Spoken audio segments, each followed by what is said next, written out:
many people dream big dreams, but they never take any action.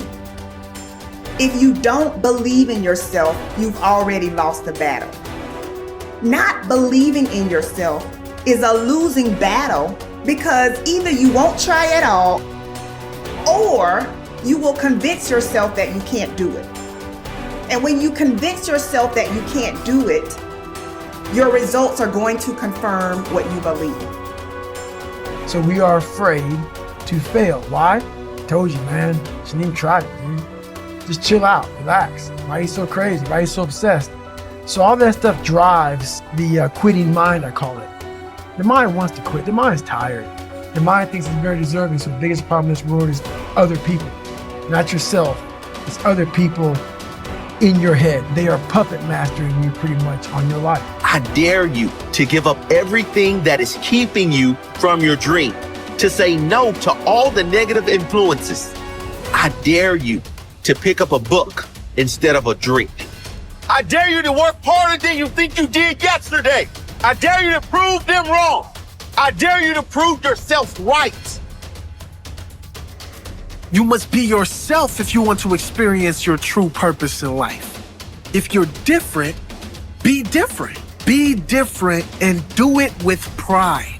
If someone doesn't like it, if many people don't like it, who cares? Your life would feel better and richer if you had a goal, you chase that goal, you accomplish some things, and you would get this boost of confidence, you get this boost of self-esteem, like whatever it is that you're into doing. The time has come for you to understand that you cannot depend on the opinions of others. You cannot just trust in the opinions of others. You cannot allow other people to validate you, because you are just who you are. Nobody is going to be like you. You are the author of your autobiography. You write the story of your life. No one can write your financial story. No one can write your spiritual story. No one can write your emotional story but you.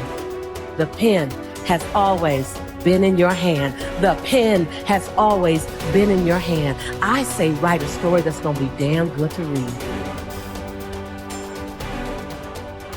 But don't let yourself be vulnerable to weakness. Don't let weakness consume you. Don't let hopelessness consume you. Be about your business. Understand that you got to keep living and living strong. When nobody's looking, when nobody's watching, when nobody understands the measure of passion that you carry, can you keep going? Don't stop. You're right there. Find something. Find a thing that you genuinely enjoy, because getting good at things you genuinely enjoy is extremely beneficial for young people, because it lets you know that, like, everybody thinks they're a loser. Every young person thinks they're a loser. At least a young person in the situation I was at. Like, I didn't know I wasn't a loser until I started winning, until I started doing martial arts. Martial arts taught me that, like, I could get better at stuff, that I wasn't really a loser. I just was someone who was, like, in a fucked up situation, but you could channel all that energy that you have as a young person into something and get better at it. And then all of a sudden people admired me. I was like, this is crazy. So I went from being someone who was incredibly insecure and basically a failure to someone who was really successful at this one thing that was very dangerous, that other people were scared of. And that gave me immense confidence and also a real understanding of the direct correlation between hard work and success. And a kind of understanding that you're not a loser. Right. That there is a diamond in the rough. Yeah, and also an understanding that you can't listen to people. Because even my parents didn't want me to do martial arts. They didn't want me to fight. They didn't want me to do stand-up. There's like, you have to understand, like, who you are, and then in the face of other people's either criticism or, you know, lack of faith in your ability to succeed, you push through, and there's great benefit in that. And then you realize that you can kind of apply that to other things in life. You can apply that to critics, you can apply that to social media commentators, you can apply that to a lot of things. I don't think people are happy if they don't have puzzles and complex tasks and things that are interesting to them, whether it's an art project or whether it's learning something completely new like stand-up comedy.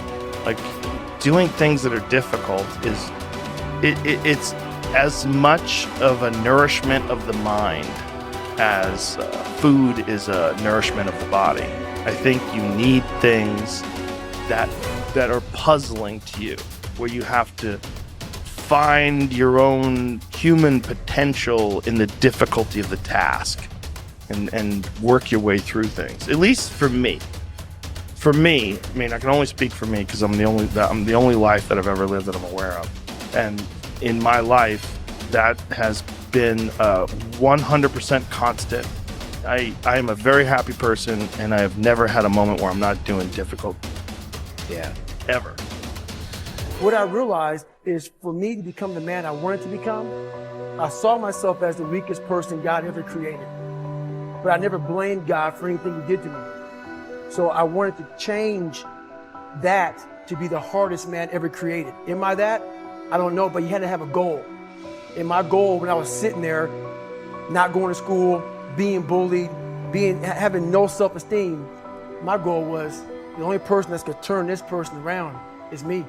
The only way I can turn it around is put myself through the worst things possible a human being can ever endure. And that'd be the only way that I can build this brain to handle anything that comes in front of it, callousing my mind through pain and suffering. So we read a bunch of books nowadays. As humans, we want to find out how to be someone else. What we don't do is we don't go inside. So literally turn yourself inside out. Read the book that's like we're writing a book every day for life, but we never read that book. So what I would challenge this young man or young woman to do is you have to look inside of yourself and see what you really want. What are you passionate about? We use these words and these little phrases of only the strong survive and all this other crap. They're all words. I get so tired of hearing people just talking. Like right now, someone may think Goggins is just talking. You don't know me. So when I speak from passion, I speak from experience, I speak from suffering. I have to tell this young man or woman that the only way I believe, this is just my experience in life, the only way you're ever going to get to the other side of this journey is you have got to suffer to grow. To grow, you must suffer. And some people will get it, some people won't. But they have to see what their journey is to start their journey. Several people live to be 100 years old, and they have great lives, and they have great kids. The kids go to college and all sorts of stuff. But somewhere in their life, there was a point where they had a decision to make. They can go left or right on this path.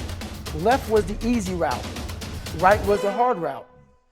A lot of people take the easy route. And they had a good life that way, but the better life was going to the right side. And you may have 20 years of pain and suffering to get past it, but a lot of us die never truly starting our journey. And I would tell this young person, you gotta start your journey. It may suck, but it will come out the other side where you're coasting. Study the values you admire. You learn values by studying them closely. The law of concentration says that whatever you dwell upon grows and increases in your life.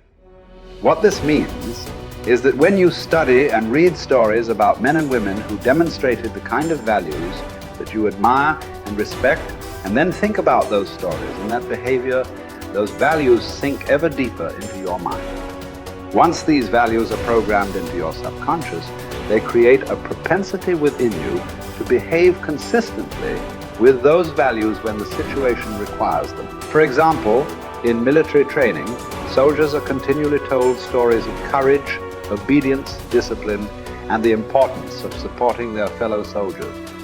The more they hear these stories, discuss them, and think about them, the more likely they are to behave consistently with these values when they're under the pressure of actual combat. The core virtue of character is truth. Whenever you tell the truth,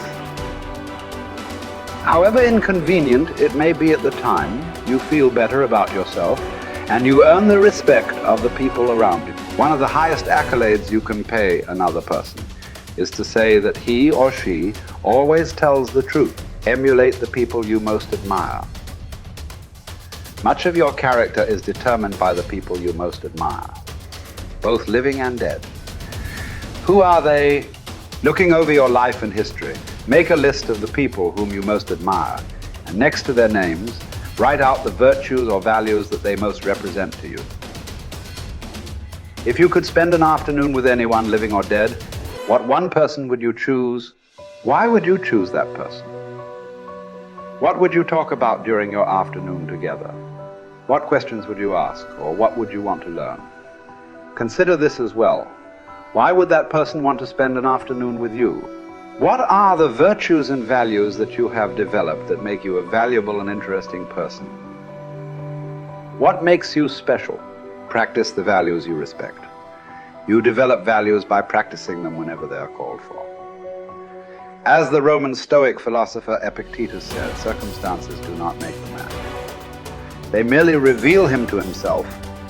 When a problem occurs, people tend to react automatically based on the highest values that they have developed up to that moment. We develop values by repetition, by behaving consistently with a particular value over and over again until it becomes a habit and locks in so that we come to practice it automatically.